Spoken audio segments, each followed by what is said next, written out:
for 30s, then Yeah. ESPN Plus is worthwhile. Like they do have some of my favorite documentaries ever with those 30 for 30s, but for the most part, there's like not worthwhile content on ESPN. Yeah. Uh, yeah, I I guess mean, listen, I had the bundle only for the UFC, and now the UFC has moved officially to Paramount. I'm just like, I don't think I need. I don't even think I need Disney Plus. You know what I mean? I definitely don't watch much on Hulu. ESPN was, I mean, I have YouTube TV, so I could get any of like the live sports through ESPN through that. Like, I think Disney has just kind of down spiraled their services so much that outside of the UFC, I don't know that there's a draw for me. me either. I have nothing to watch on Disney Plus. Maybe a Marvel movie every now and then, but there's so many streaming services out there that carry those movies, and there's things like Jailbroken and Fire Sticks out there nowadays where you can access pretty much all the content and TV shows and everything like that. I'm curious how those are going to work because a lot of those operated on the pay-per-view model. I'm curious if they're just going to carry it over well with the new Paramount stuff. But yeah, I'm excited for this Paramount deal. It's going to be well. Actually, you know what's crazy is that so Dana White announced if you get Paramount Plus, you don't have to pay for pay-per-views anymore. That's only in the United States. That's not Oh, international. really? Yeah, the international crowd is still paying for pay-per-views. Oh, so VPN have more value than ever. Well, I guess everyone always kind of had that option a little bit, but still, Paramount plus a VPN still cheaper than probably most pay-per-views go for $80 a night. But here's the question: were the pay-per-views as expensive in other countries as they were in the US? I don't know. Good question, but yeah, VPNs are going to be super prevalent right now. You can access a lot of content through VPNs. There's always those ads like you can watch these movies on Netflix that aren't on in America. I'm sure everybody in Europe is signing up for a VPN and signing up for Paramount Plus with a USA account right now. And that's why we're proud to announce that this episode of Pick and Fights is brought to you by. No, just kidding, obviously. Some VPN company, Yeah, exactly. like every That other. was just the beginning of the show was just one long ad for a VPN. Although if it was, that would have been a smooth transition. Oh, absolutely. Smooth ad. Well, if there's any VPN companies out there, we could literally start every episode like that. That was, I mean, I don't think there's you couldn't embed an ad more casually in conversation if you tried. Only through AI. Only through AI. With that being said, UFC Paramount starts this weekend, January 24th, Gaethje versus Pimblett. We were supposed to have another fight on this one as the co-main, right? Weren't we? And Yeah, Kayla then Harrison versus Amanda Nunez, I believe. and didn't Kayla Harrison? What did she break her neck? Yeah. Yeah, that's tough. That's a really shitty injury, and she's a beast. That was actually a pretty cool fight. That's one that's supposed to have happened many times in the past and was, talked about many times over the years. I guess it's delayed. It gives Amanda Nunez more time to come back. I guess I don't Now, know. I don't know specifics of the neck injury, but if it's delayed and she has a moderate to serious neck injury, it's probably delayed for quite a bit. Speaking of women's fights who have been canceled or postponed, Alexa Grasso withdrew, Rose Namajunas fighting down Natalia Silva on short notice. We're going to talk about that one on the main card, but it is a pretty strong card. You know what I mean? Dana White was going to pack it. The first two of the year are going to be really good. And I'm excited to see how they continue to play out. Justin Gaethje, Paddy Pimblett's going to be interesting, especially with that staph infection allegation on Justin Gaethje. We'll talk about that a little bit. Sean O'Malley back in action against Song Yadong. He's remember when Sean O'Malley had the publicity statement to get his I think it was his company tattooed on his forehead, and then it turned out to be an AI thing, but he did get it tattooed somewhere else. So Sean O'Malley being as interesting as ever. Derek Lewis back in action. Derek Lewis, I think now free agent head coach of the Pittsburgh Steelers, beat his chest and, gave props to Derek Lewis and then was fired quickly the week after. So really doing a good tribute to Derek Lewis, just the highs and the lows of that career. So Yeah, Tomlin. Mike Tomlin. Yeah, I was searching for the name, and I don't know why it escaped me, but it did. Anyway, yeah, good fights. What are you looking forward to most? Main card, prelims, what?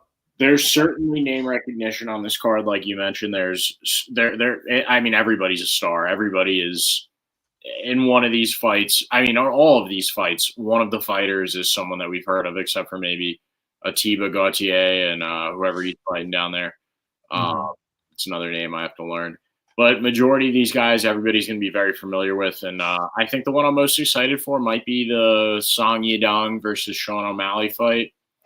Also, very much looking forward to Gene Silva versus Arnold Allen. That's going to be another good one. So, yeah, I'm very excited to talk to you about this card. And why don't we jump in? All right, let's go ahead and jump right into it.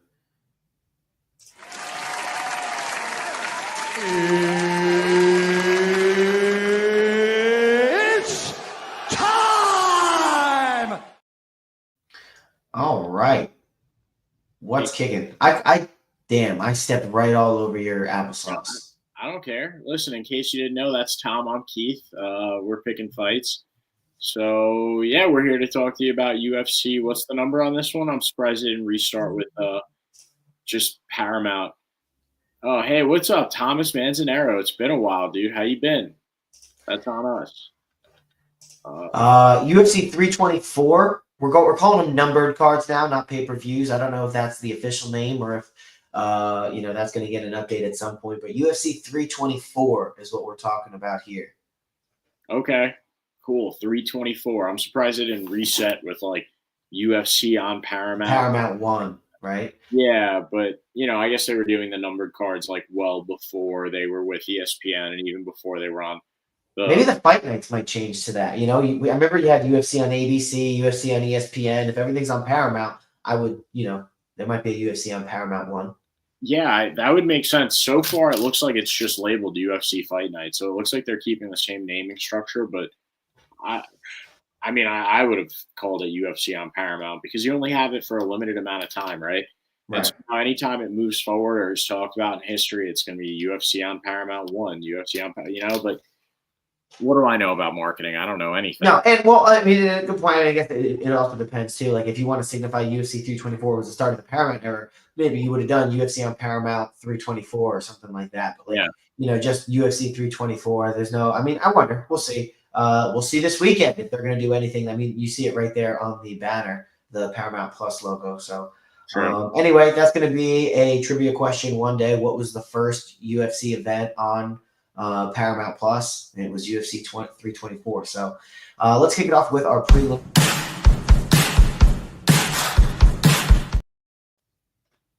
All right, you first. Pick a prelim notable you want to talk about. Tough. I was kind of hoping you'd go first, but I'm going to pick Alexander Hernandez over Michael Johnson. I think Alexander Hernandez is going to go out there, beat the brakes off Michael Johnson. Listen, Michael Johnson, a little bit of a resurgence, 3 wins in a row. Guy's 24-19. He's lost to some really mid-tier talent, and he's beat some top-tier talent. He's actually been an excellent gatekeeper and a strong determinant of who's going to make it in the UFC. But just about anybody who's anybody in the lightweight division. And I think Alexander Hernandez isn't going to amount to much, and that's why he's going to beat Michael Johnson. They're prize fighters, not to take anything away from his career, but he's not exactly a contender. And guys who are rising through the ranks and fight Michael Johnson, they win. Michael Johnson wins. And Alexander Hernandez has a lot of weapons. He's a little bit better with the leg kicks. A little bit more aggressive than Michael Johnson at this point in his career. And Michael Johnson has some chin issues at this point as well. Alexander Hernandez is like a swarmy type of guy. As soon as he smells blood, he's going to go in there and just start laying down shots.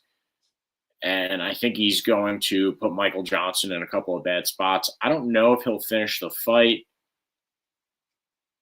There's a chance, but I think when it comes down to it, people on Tapology really think that Alexander Hernandez wins by TKO. But I think when it comes down to it, at the very least, he's going to walk him down and damage Michael Johnson a lot, have him wobbled quite a bit throughout the fight. He's beaten some good guys recently, Diego Fajeda and Chase Hooper. And the guys that Michael Johnson have fought really haven't been on par with those fellas. So, give me Alexander Hernandez in this one. close line, minus 210. It's like not crazy for a fight that Michael Johnson could win, but I really am slanting towards Hernandez. What do you think? Yeah, I'm going to be going with Hernandez. I think, the age is going to be the biggest factor for me. He's 33 versus 39-year-old Michael Johnson. When was the last time we saw him? 5 months ago. So, at 39, I think, you're going to take, larger steps back. Alexander Hernandez still, roughly in his prime. And like you said, I think the guys he's fought have been better competition than what Michael Johnson has faced. And I still think we can see, a solid run. 18-8, I don't think we're going to see champion Alexander Hernandez, but I do think we are going to see, or we could see a pretty solid run and him, hold off some contenders. And I think we probably see the best of Michael Johnson, but never know. He's squirrely. That being said, I'm going Alexander Hernandez to get this one done. And I, instead of hitting share this screen, I hit share the wrong screen. So my next pick, or my prelim notable, is going to be Ricky Tercios taking on Cameron Smotherman, the babyface killer. Ricky Tercios, we have not seen really much to write home about him.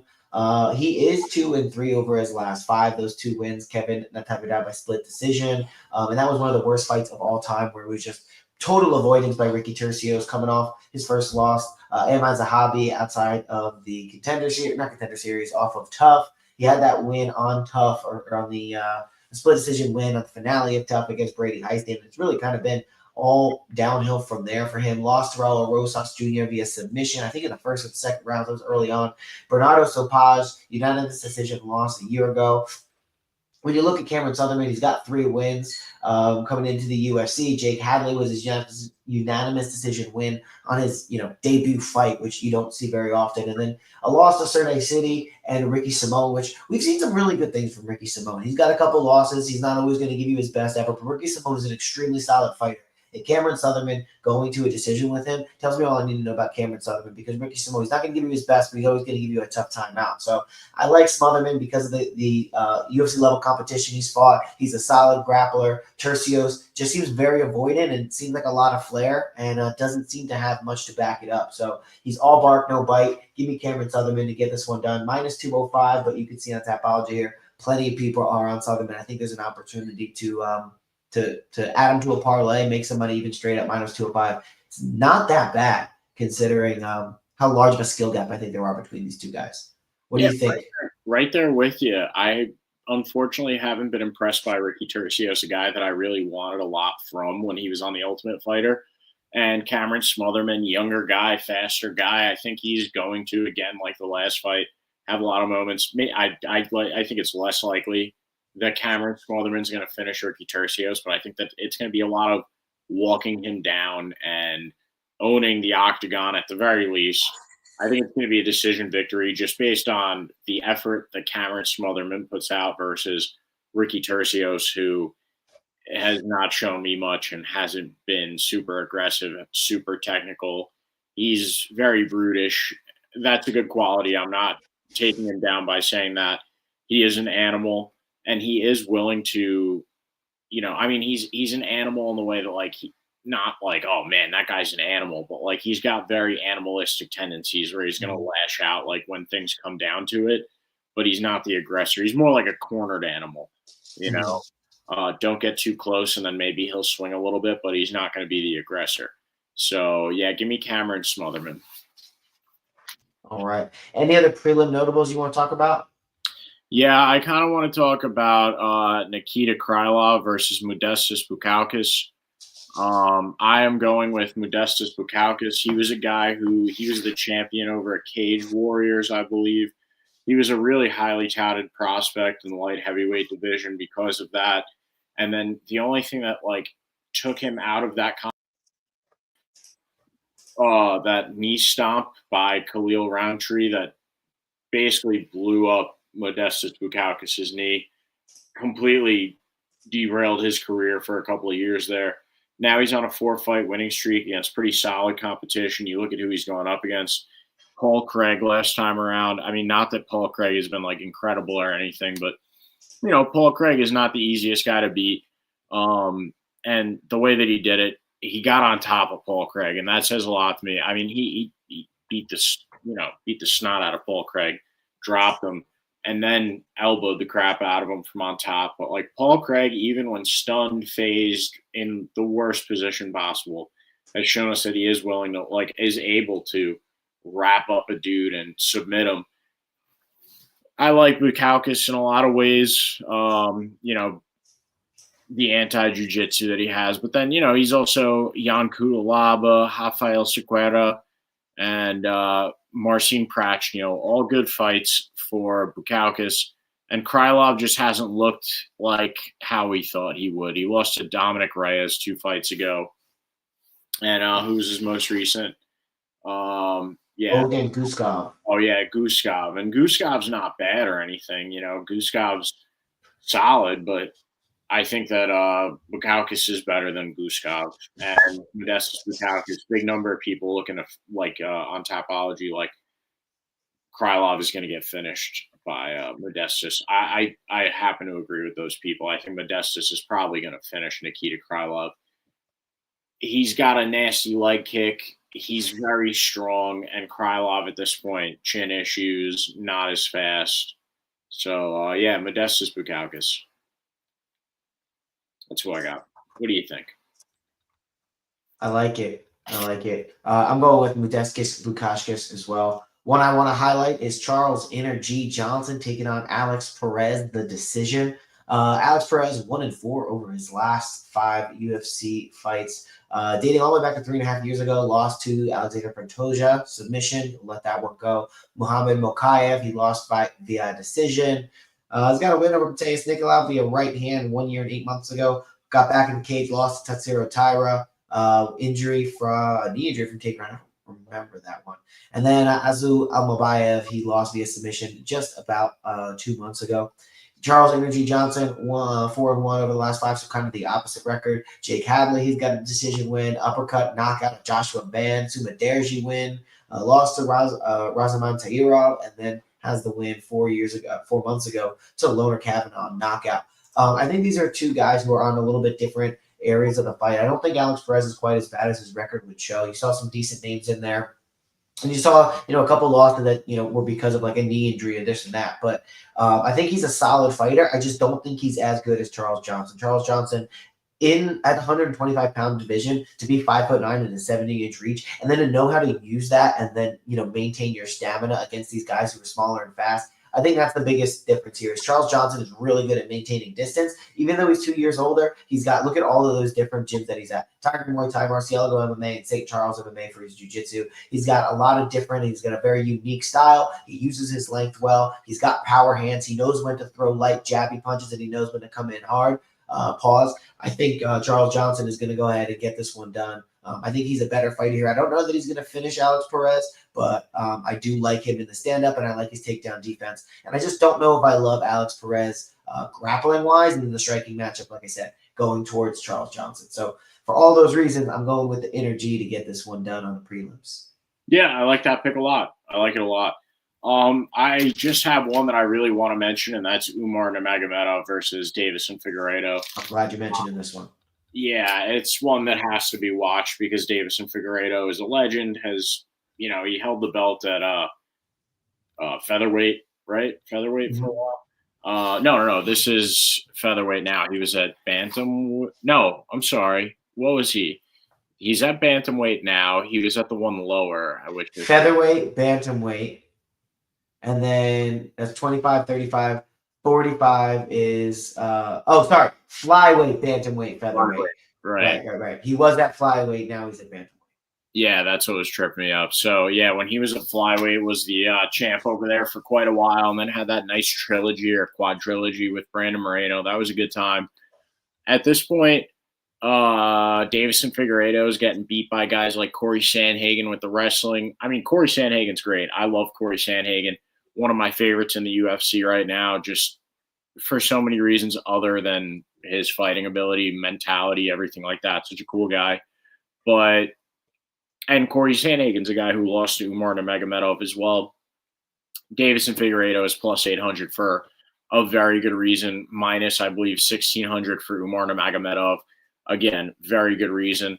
I think the intelligent pick is Umar Nurmagomedov by submission. However, there is a world, like a weird world, in which Davison Figueredo. No, I'm just kidding. I think that Davison Figueredo is like absolutely a lock to lose this week, most likely by submission. At the very least, it's going to be a decision, but I don't think Umar has the hands to put him out. So, if you're looking to just like build a little bit on your parlay, I think it's submission or decision by Umar Nurmagomedov. What do you think about that one?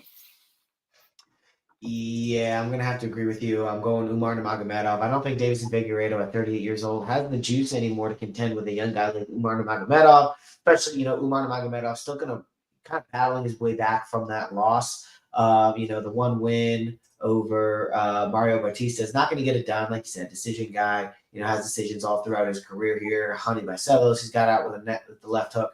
I think if you're Umar Nurmagomedov, you're going to want to go out there and make a statement win over an older guy like Davison Figueiredo. You got a name, you got an aging, but he's still, coming off of a win here. So it would really look good if he could knock him out. I don't think he's gonna. I think that would require taking a little bit too much of a risk, and he's not going to go ahead and do that. So I think Umar Nurmagomedov by decision is going to be the lock here, and obviously Tapology is in a pretty strong agreement with that. As far as other prelim notables go, I'm looking down the list here, starting with Umar Nurmagomedov. We talked about that one. Perez, Johnson. I'm good to go on to the main card. What say you, Keith? Me too. Let's do it.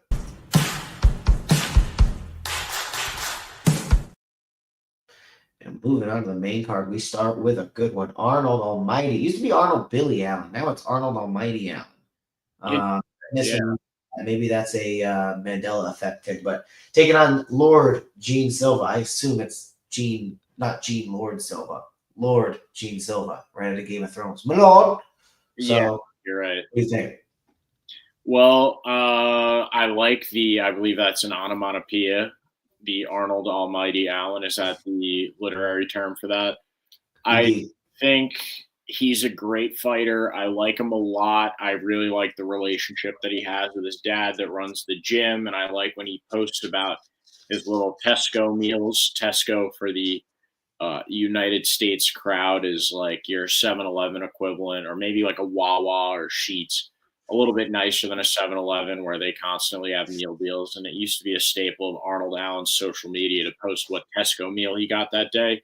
I like the guy a lot. I like his fighting style. Unfortunately, I think that his style, while it's great for point fighting and it's great for a keep you at distance and teep kick and throw things off the body and maybe switch up, he's like not going to match up well against Gene Silva this week, a guy who can just press and pressure and throw the kitchen sink at you.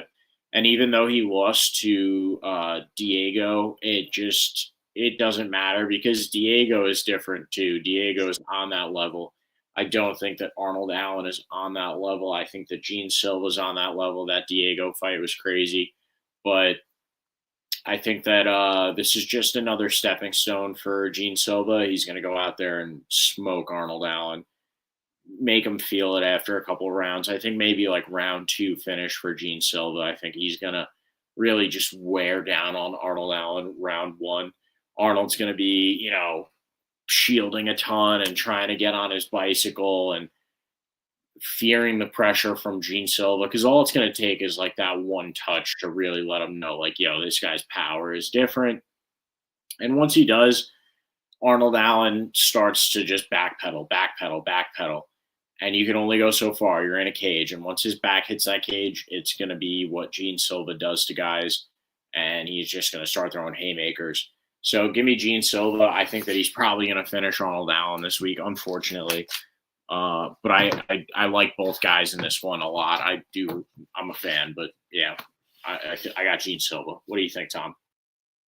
Yeah, I can't disagree. I mean, again, love Arnold Allen, love what he's about, love his story, love the type of fighter he is. He's going to go in there, he's going to throw hands. It's going to be a fun fight. It's going to be a firefight. But he's not going to go in there and he's not going to look for too many takedowns. And I don't think if he did, he's going to take Lord Gene Silva down. So Gene Silva is also an extremely fun fighter. And by the look of him, I wouldn't think that he was the younger fighter in this one, but he actually is. 16-3 versus 20-3. He, has less wear and tear potentially on his body as well. I know Arnold Allen has definitely suffered injuries previously. So when you look at the matchup of these two guys, it's just, even though they're only 3 years apart, those 3 years make all the difference. And, Gene Silva, he's faster, he's more powerful, and he's more calculated than Arnold Allen. I love Arnold Allen, but I just don't think this is a good matchup for him. And I think, Gene Silva can, I guess this only has him as number 15, Tapology does, ranked featherweight. I'm sure he's better than that. And I think he's going to take that 9 from Arnold Allen, and he might do it in such a convincing way that he moves a little bit higher than 9. I'm interested to see what Lord Gene Silva does in the rest of his UFC career, but I'm expecting this one. I don't know if he's going to finish. Well, it seems like the people on Tapology do know that he's going to finish Allen. He's notoriously hard to finish. He's got a really hard chin, but yeah, maybe I can succumb to the peer pressure here, and I'll go Gene Silva by finish. Yeah, kind of hurts. I feel like Silva's got to be higher up in the official UFC rankings, but I'm not really too sure where he's at, like, officially. But yeah, I'm right there with you. Like, it sucks to have to pick against the guy, but I think that is what it is. Like, I think it's going to happen, and I think it's going to happen in brutal fashion. He is tough to finish, but Gene Silva is a guy that can finish a lot of guys that are tough to finish. And he's been in some firefights too. He's a hard guy to finish. He's a really hard guy to finish. Like, some killers have had difficulty and gotten put down by Gene Silva. 10. Yeah. Okay. That makes kind of sense. And Arnold Allen is 6. Well, he's going to take that ranking from this week. Gene Silva is going to be about where I thought he was previously, because I did not think that he was just 10. I thought that he was further embedded in the top 10. But yeah, I mean, he went life and death with Diego Lopez. I mean, eventually Lopez finished him, but I mean, that was a great fight. For him to be 10 just seems ridiculous. But, and that was like a number 1 contenders fight too. Yeah. I can't really see it on your screen, but like, there's got to be guys within that top 10 that really don't deserve to be there. Like Brian Ortega in there still. Brian Ortega's at 9. Steve Garcia's at 8. Steve Garcia's good. Is Yair Rodriguez in the top 10 still? Yair's at 3. Aljamain's at 5. Okay. Josh Emmett at 11. Pitbull's at 12. I know they're outside the top 10, but anyway. Yeah, interesting. This next one, Karine Silva versus Rose Namajunas. I'm sorry, Natalia Silva. I have to go with Natalia Silva. I think that Rose Namajunas had her day in the sun. She was like, now I can't remember the name of the guy that grew wings and flew too close to the sun, but Icarus, yeah. I mean, not that she flew too close, but she did have her grooming manager / coach, and Pat Baird. Yeah, who's responsible for everything in her career. No, I'm just kidding. She really was awesome. I'm a huge Rose fan. Once upon a time, she was great. Just, people do digress with time, and I don't think that her main focus is fighting anymore. She's got so many other things going on. She's like so religious now, and she's really into gardening, and this almost seems like something that she does, not something that she is anymore.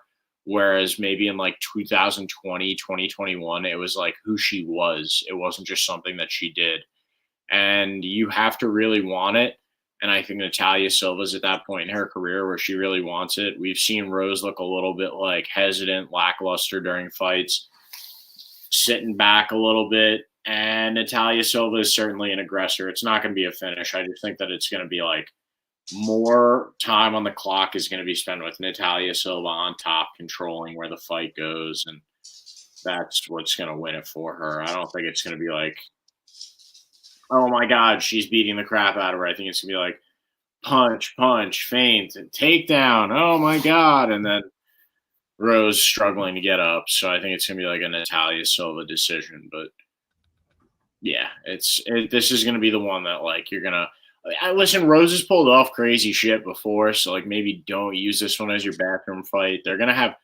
I have a feeling there's gonna be so much advertisement in between fights too, because how are they paying for you to not have pay per view? Like to like, how is this affordable? Yeah, but I mean, those pay per views were $80 a pop, and I don't know how many they were selling. You know what I mean? And I think Paramount just might have covered the difference up front in the agreement that hey, the agreement was so much that we don't need the pay per views because we're getting whatever. You know, maybe they are getting parts of the ads. Maybe we're are going to be super ad heavy, but they also said that they're decreasing the time of pay per views. They should be quicker now.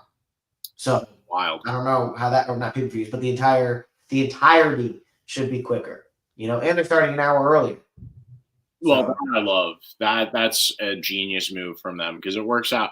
The West Coast is already spoiled, you know, and like I'm sure people on the West Coast are even like, "Wow, this is late for us." And then if you're on the East Coast, so you're there until like 1 a.m. watching that shit, and people in Europe are chugging Red Bulls at like 2 oh yeah, in the morning to try and survive. the 1 hour ain't doing nothing for them, unfortunately.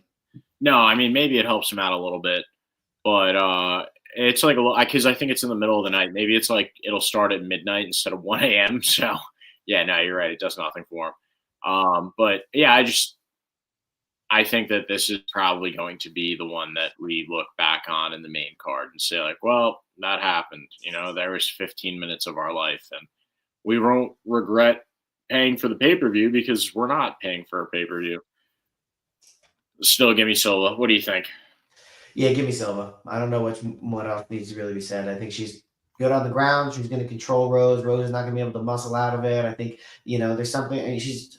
I was going to say that Natalia Silva is much younger, but she's only 5 years younger, so not even really 4.5. So, I think she's trending upward. Rose is trending downwards.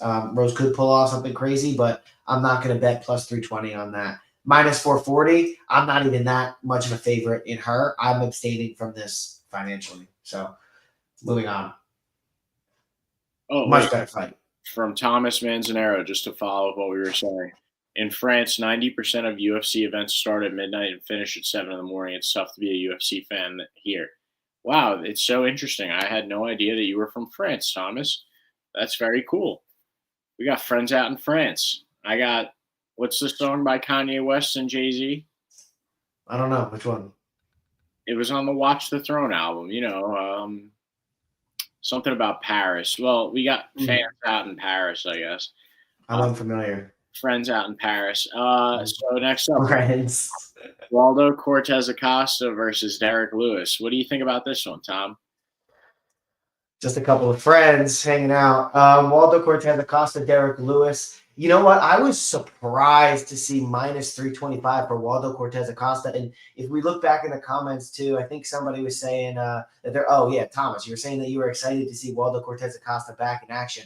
I just don't agree. And I'm fully willing to wear the badge that I might be a Waldo Cortez Acosta hater, but I just have ingrained in my memory some boring performances that he had early in his career as he got into the UFC. He reminds me of a guy on I don't know if you watch Love Island, but one of the guys on there was like a basketball player, had just really like crazy teeth. And like, I don't know why, but Waldo Cortez Acosta reminds me of him. I don't know if anyone is going to recognize, what I'm trying to describe here, but it doesn't matter. I've never been a huge fan of Cortez Acosta, and I've been a huge fan of Derek the Black Beast Lewis. So this is going to be a little bit of a biased, fan type of pick here when I'm going with Derek Lewis. Plus 250, I always feel like Derek Lewis at plus money is worth a little bit of money because you never know if he can just unleash that right hand. Granted, we haven't seen Waldo Cortez Acosta go out, but earlier in his career, I don't think we've seen him really put himself out there in terms of like throwing heavy punches and then, being in a position to be knocked out. We have, as of late, I have to admit, he has the knockout of Shamil Gaziev, which was his, I believe, first or second loss in his career. Ante Deja's got another knockout, jab cross to ground punches, finished him. He did have the loss via decision to Sergey Pavlovich. I wasn't terribly impressed with any of these performances. Great, maybe I should take that back. I was more impressed than what I thought he would do, but I'm not impressed enough to where I'm expecting him to win at a minus 325 rate over Derek Lewis. I know Derek Lewis is old, but he's still coming off of 2 wins. And granted, those guys are Talis and Teixeira, who and Rodrigo Nascimento. Actually, they're not too bad. Jailton Almeida, he had the loss, but I actually like Jailton Almeida, and everyone hates on Jailton Almeida, so I'll switch with you on that. But I think at the end of the day, I just believe Derek Lewis is going to go out there and he's going to land that overhand right. I don't think Waldo. Well, actually, you know what?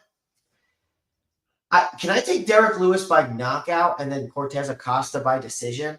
But actually, the more I think about it, like if this gets outside of the second half of the second round, it just becomes so much. Because one thing Cortez Acosta does have that I could argue and even agree with is that he does have a little bit more of a tank than Derek Lewis has. So if Derek Lewis doesn't finish him early on, and walking back my other point about Waldo Cortez Acosta not putting him in a ton of situations that are going to get him hurt, potentially Derek Lewis could get tired, and then in that end of the second half of the second round or the third round is where we see Cortez Acosta go in there and just kind of uncork on a very tired Derek Lewis. And then Derek Lewis is going to try and throw an overhand right, and maybe he'll land it, and maybe he won't. So my prediction is going to go that Derek Lewis is going to find that overhand right when Waldo Cortez Acosta thinks he's going to get a little overzealous. I know it's a little bit of a homer pick. Would I bet on it? Probably not. I know I said that I would earlier because it is Derek Lewis, but it's just a biased pick. Know it for what it is. So give me Derek Lewis. What do you think, Keith? I have to disagree with you, but not that it's going to be an overhand right. I think it's going to be an uppercut left. I think that well, first of all, I just hate everyone named Waldo.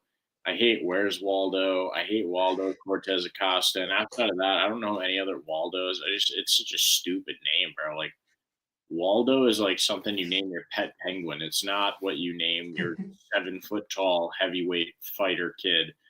Not that they knew he was going to do that, but like, maybe it's like a boy named Sue type of deal. Like the kid had to walk. That made him tough. Yeah, the kid had to walk around named Waldo as a child, and that made him tough because that couldn't have been an easy name growing up with. But yeah, I think again, homer pick just like you. Going Derek Lewis because I think he can get it done, and he's gotten it done in crazy circumstances. It's always these fights when guys are like, no way Derek Lewis pulls this one off that he does. And then it's always the ones that you think he's going to win that he doesn't win. And there's been a slight resurgence in Derek Lewis. Remember a couple of years ago, we thought that he was like going to retire or go to boxing. And he hasn't done either of those. He's actually still just chugging along in the UFC, fan favorite, all-time guy. And he's going on podcasts saying he's using peptides and he feels amazing. So that's what I want to hear at the Black Beast. Yeah, me too. And then storyline wise too, right? First pay-per-view on Paramount. Well, not even pay-per-view. First numbered card. First card on Paramount. Derek Lewis, I think, is going to go out there, live up to the moment, and get a crazy finish. I think that he's going to knock out Waldo Cortez Acosta because Derek Lewis comes through in those big moments. Like his clutch gene is crazy, and he lives up to the hype. He lives up in like those crazy moments. Like remember years ago, Curtis Blades. He's fighting Curtis Blades. He's the main event in the fight night, and everybody's down on Derek Lewis. And the whole storyline is just like, wouldn't it be crazy if he could pull this off? Like 3 fights after COVID, like the world is completely shut off, and then here comes Derek Lewis and just like sparks Curtis Blades, a guy that was supposed to do exactly what you said, like out wrestle him for 5 rounds, tire him out, and then bully him and beat him up. And Derek Lewis, you can't discount that one punch knockout power, and he truly embodies that. Let's see this on the screen. If you're watching, uppercut. Yeah, if you're just listening. And the overhand rights. Yeah, if you're just listening, that was like 2021. Absolutely put Curtis Blades lights out. Thomas Manzanero says, I got Waldo. I used to talk to the guy on IG, and he's really nice. Not a big fan of Lewis, especially with those comments he made about beating a cop and stuff during his fight week with Dawkins. Understood. I do get that. I mean, this isn't a pick about this isn't a personality pick. I will be clear. There are some guys that are personality picks for me, like Corey Sandhagen. I'm just a hypocrite. I just pick and choose where I'm going to apply things, and I give Derek Lewis a pass. I just like him. Sorry. Yeah. No rhyme or reason. I can't justify it. No, you're right. I think that the good outweighs the bad. I didn't even really pay much attention to those comments because, like, for me, Derek Lewis is like the guy that takes his pants off after the fight and my balls are hot. Yeah, and knocks guys the fuck out. So Yeah, and then Waldo struggled with Sergey Spivak and lost to him, and Sergey pulled in some wrestling in that. I'm sorry, Sergey Pavlovich, and Sergey used his wrestling and didn't really throw the power punches, but the threat was there, and it really made Waldo hesitant. So that's another thing for me here. Give me Derek Lewis. But if Waldo wins, Thomas, just know that you were right and we were wrong.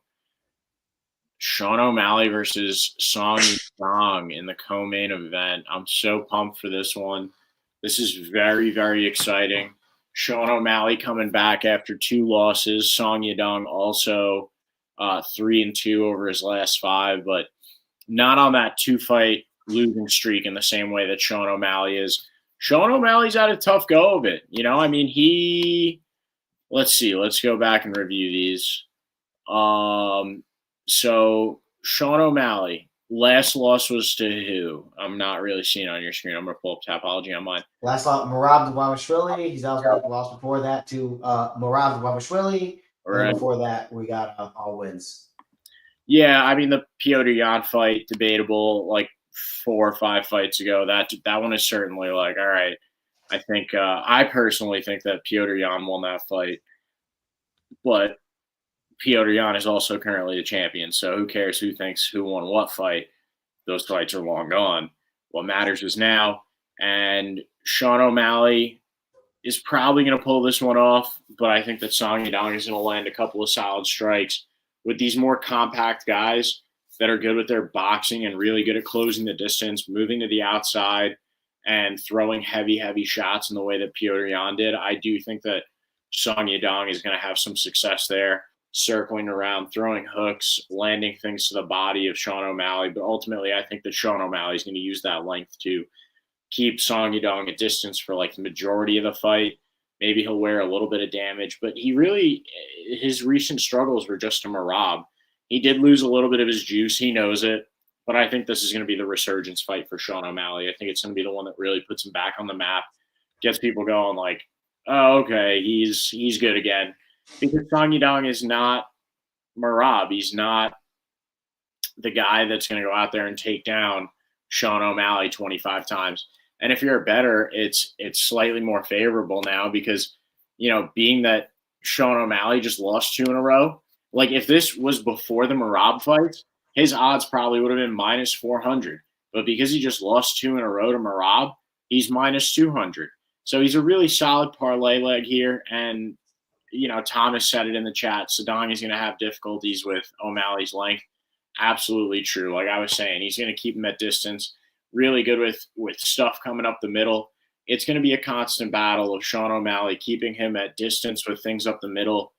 Sharp, like straight kicks, straight ahead teep kicks, body kicks, and then eventually switching it up. I think that you're going to have a moment where Sean O'Malley is able to like do his little styling on Song Yadong, especially closer to the end of the fight. And like I said, Song Yadong moving to the outside, Sean O'Malley keeping the distance. Sean O'Malley's going to win it like that. I don't think he's going to finish him, but he's going to have the majority of the damage put onto Song Yadong and not wear as much himself, and that's always good optics for the judges' scorecards. So yeah, give me Sean O'Malley.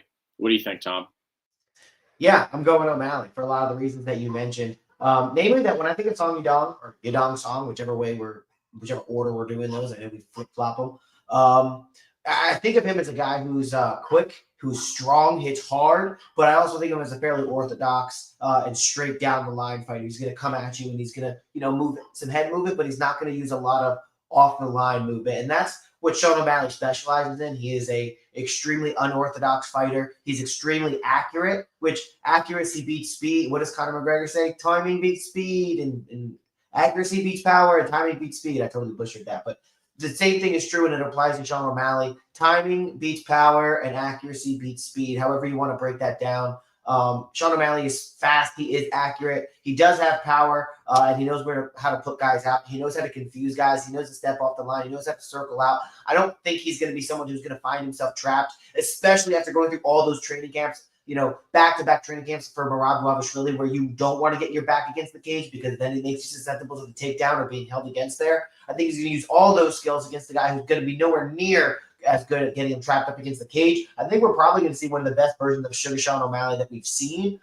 Maybe that's a little bit of projection because I think he's a really interesting fighter, but I think going through all those training camps against a grappler is only going to make him so much better because he's going to feel so confident in his grappling defense, and then he's against the guy who's a striker. I think Sean O'Malley is going to go out there and we're going to see him style. If he doesn't, though, and if Song Yadong goes out there and gets the win here or even makes it look close, I think we're going to have a real ego issue with Sean O'Malley. I think he's a fighter who thrives off the fact that, he's the best. He knows he's the best. Very similar to Conor McGregor. And once you saw that inner confidence get shaken a little bit, they can come back. But if they start to get a few losses under their belt, and especially if they lose at something that they consider to be their best, I think you're going to have big ego and big confidence issues for Sean O'Malley. But I don't think that's going to happen. I think he's going to go out there. He's going to look great. I think he's going to step off the line. I think he's going to style on Song Yadong. It's going to be a good fight, but I think Sean O'Malley is going to get this one done handily.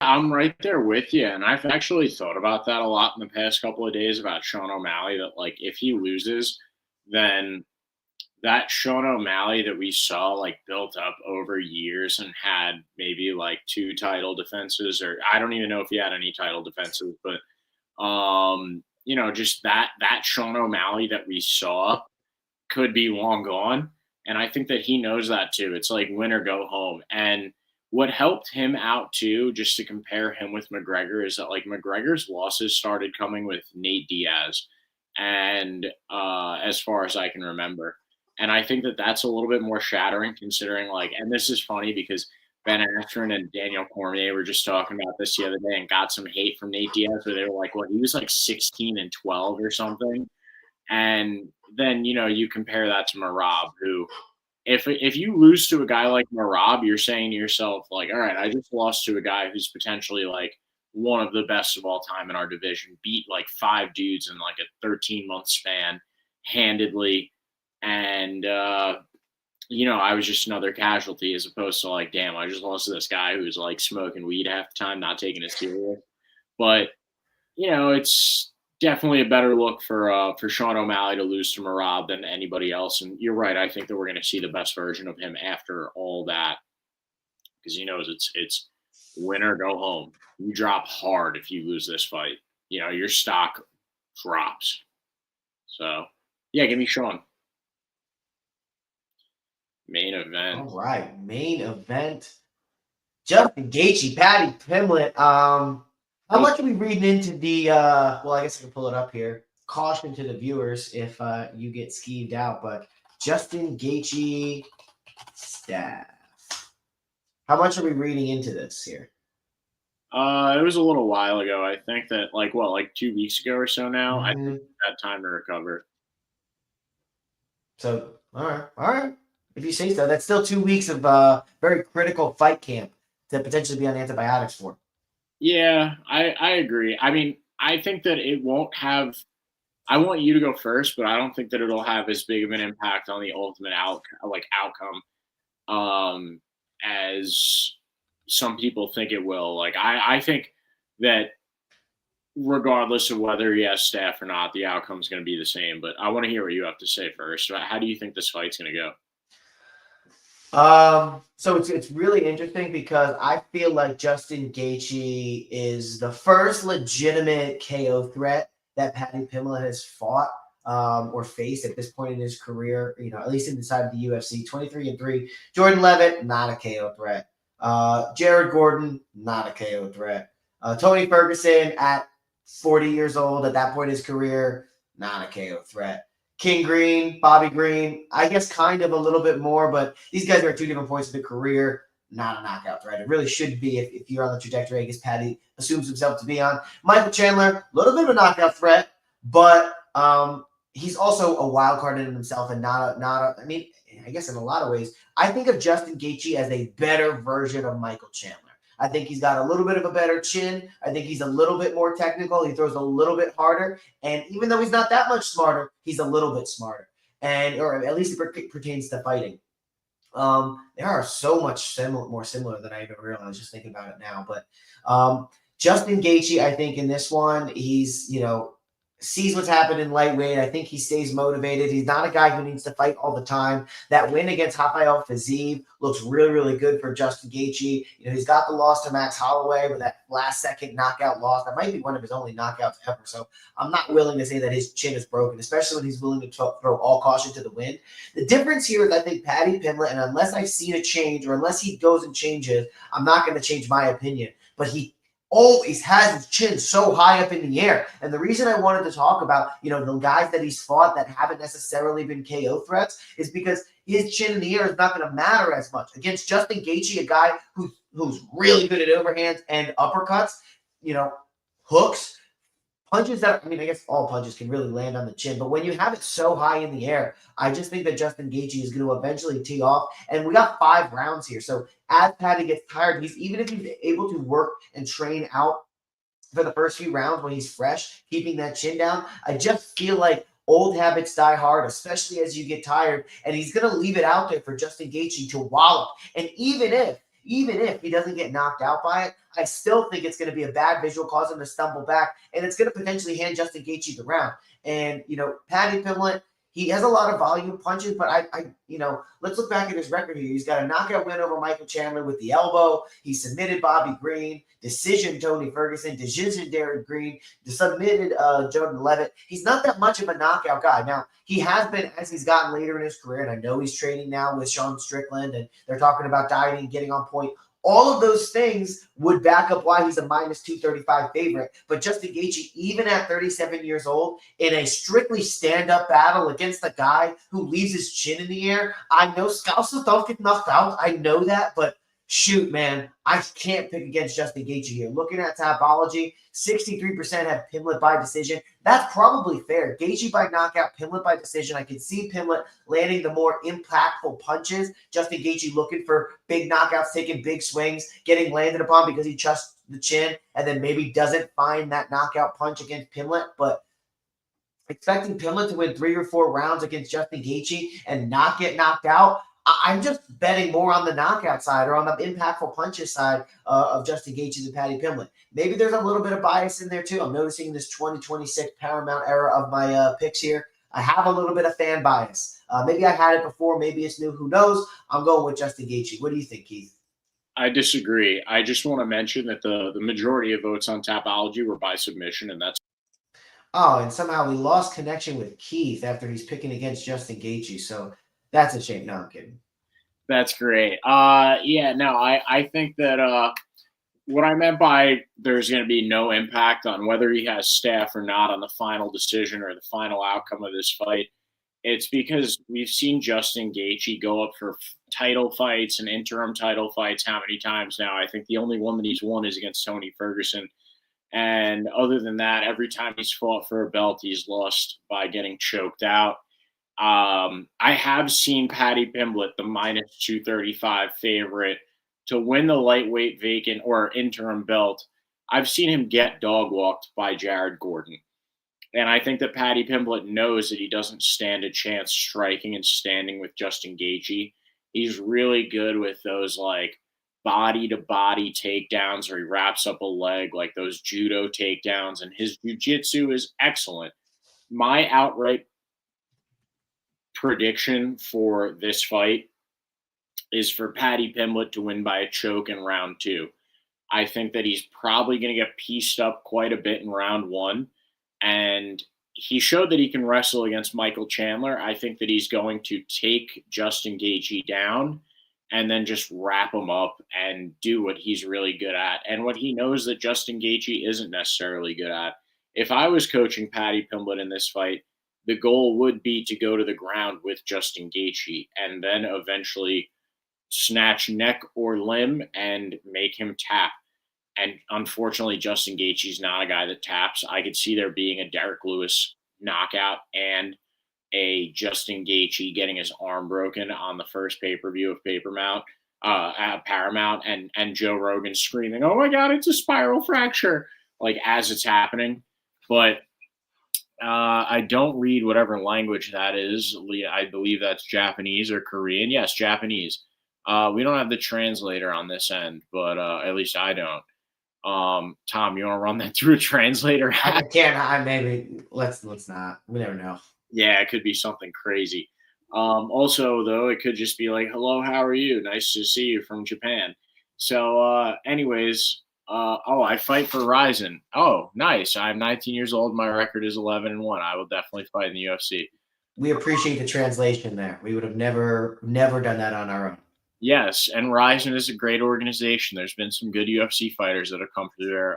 Most notably, that comes to mind is Yuri Prohashka was in Ryzen. Do you ever fight the Noodle Man? There's a noodle guy that fights in Ryzen. I believe he's their mascot, and sometimes Gaethje is smaller, much more of a tank, and has good TD defense. I don't think wrestling is going to be such a factor. And I train with at ATT. Wow, that's cool. Getting some good action in the chat right now. So, but yeah. Anyways, I just we've seen Justin Gaethje get surprised with punches by guys that like don't necessarily look like power punchers. But I think that it's really going to come down to like I foresee it. It's going to be like Patty doing like a body to body leg lock takedown, and then just laying on top of Justin Gaethje until Justin makes a mistake, and then it's going to be like, oh, he's going for the choke, he's going for, it. And then he's going to be on his back choking him out. I think it's going to be a round 2 submission. I feel pretty good about that. And the reason why I say round 2 is because I think that Patty's going to get beat up in round 1 and go, oh, this isn't working. Let's go to the ground. And when he chooses to do so, yes, Justin Gaethje's got good takedown defense, but he doesn't have great jiu-jitsu defense. So that's where I think that he's lacking. Like as he's getting up, all of a sudden a heel hook is being taken, or an arm bar is being grabbed, and yeah. So I just see Patty winning this one by submission. To that point, I love the staph infection play from Justin Gaethje. So if he does lose, I had a staph infection. It really messed with my camp. Like, I love the play for him. And then if he wins, he can either say it wasn't staph or it was staph, and he beat him anyway despite it. I love the play by Justin Gaethje here. Give yourself an out. Hello. Yes, if you're just listening on Spotify, like I said, of course he wipes when he sits. You only wipe when you're using the toilet, and you sit to go poop. Duh, hello. Well, if you only wipe when you're using the toilet, then you've never had a wet fart. But yeah, I'm right there with you, dude. I think that it's a smart play by Justin Gaethje going like, yeah, I have staff now posting all that stuff, and then, but hedge your bets. Yeah, but I don't think that's the case. I don't think that's the type of guy that he is. Is Justin Gaethje a built-in excuses type of guy? I don't think so. I think that he's a fighter's fighter. And if that was the case, if it was intentional, I don't think it was he that posted it himself, like, oh, look at my pimples or anything, and then a rising speculation. Hey, listen, media companies are a hell of a thing, managers and publicists. All I'm saying is I think it's a good play. Whether it's actually him doing it or not, I'm giving him credit for it. So good on you, Gaethje. Fair. But yeah, Shit, my bad. Nah, you're good. I was just going to reiterate what I was saying before anyway. So why don't you kick us off with your pick? All right. Pick or rundown time. Starting at the bottom. Cameron Smotherman over Ricky Tercios. I just don't think he's got it. Let's go with Alexander Hernandez over Michael Johnson. Let's go with Charles Energy Johnson. Johnson's going 1-1 on the card over Alex Perez. We're going Modestas Bukauskas over Nikita Krylov. Let's move on to the last one of the prelims. Umar Nurmagomedov going to get that over Davison Figueiredo. -16. That -1600. Don't see that often. Gene Silva going to get this one done. Lord over Arnold Billy Allen or Arnold Almighty Allen. Rose Namajunas, I don't think she's got it anymore. Give me Natalia Silva to get that one done by decision. Derek Lewis by knockout, although I admit that might be a bit of a homer pick. It might be wrong, but do as you please anyway. Sean O'Malley, I feel very confident in him getting it done over Song Yadong. And I'm going with the fan favorite pick again, Justin Gaethje. I want him to, in the wise words of Thomas Manzanero, I want him to knock him out like the American Chad he is. We all really can't stand Patty, his haircut, his annoying voice and accent. What do you think, Keith? I agree with you on everything except for the main event. I'm just going to save us a little bit of time there. every fight besides Justin Gaethje beating Paddy Pimblett. I think Paddy Pimblett is going to choke Justin Gaethje to sleep and hoist the interim lightweight belt, and that leads into him fighting Ilia Topuria whenever Ilia makes his comeback, and that's been like that long-standing. The hand sanitizer, he threw a hand sanitizer. Yeah, they sound like almost like Indian with a lisp, if that makes sense. Like that's. I will say it is more fun to do a Paddy accent than a Gaethje accent. Well, when I listen to Gaethje, he doesn't have much of an accent. It just make your best stupid voice, and then it kind of just fastball. Don't breathe through your nose. A lot of ums. Only pronounce the vowels. Yeah, it gets pretty close. Like Dave Matthews Band singing. Yeah. So, but and then he's gonna piece up Paddy too. The last thing I want to say, you're gonna hear him like, "Oh, it's bobbled, yeah." But Scousers don't get knocked out. Like it's like that's. You're gonna hear it. Yeah, you're gonna hear it when he wins. That's inevitable. So yeah, just thanks for being here with us tonight, Tom. Thank you for your time. People at home in the chats appreciate you. Look, even Thomas is even saying it. We're right there with you, Thomas. Good live as always, guys. Thank you. Nice to see some action in the comments. Absolutely, we appreciate. Oh, sorry, I pulled that back up. We appreciate you being here. Like, comment, subscribe, please. Make sure you subscribe. It helps us out so much. Be like Thomas. Thomas is the man. WWTD. What would Thomas do? Thomas would subscribe, hit the bell, and jump in the comments every time we go live. That's our friend in France. And, and then also, like, we had some guy from Ryzen jump in, drop your real name, dude, so that we could, like, follow you on Instagram and stuff and maybe get you on here at some point with a translator or, like, AI translate. Or if you speak English, then that would be dope, too. That would be really cool. Follow us on Spotify for audio and video. Instagram, Twitter @_Pickin Fights, @Pickin Fights Tom. I'm @Pickin Keith on X. What am I missing? I think you hit it all. All the ones that matter, anyway. Okay. Yeah, I'm not including my OnlyFans. That's the one I'm gonna leave out for today. Well, welcome to the Paramount era. Let's hope it's better than the ESPN era.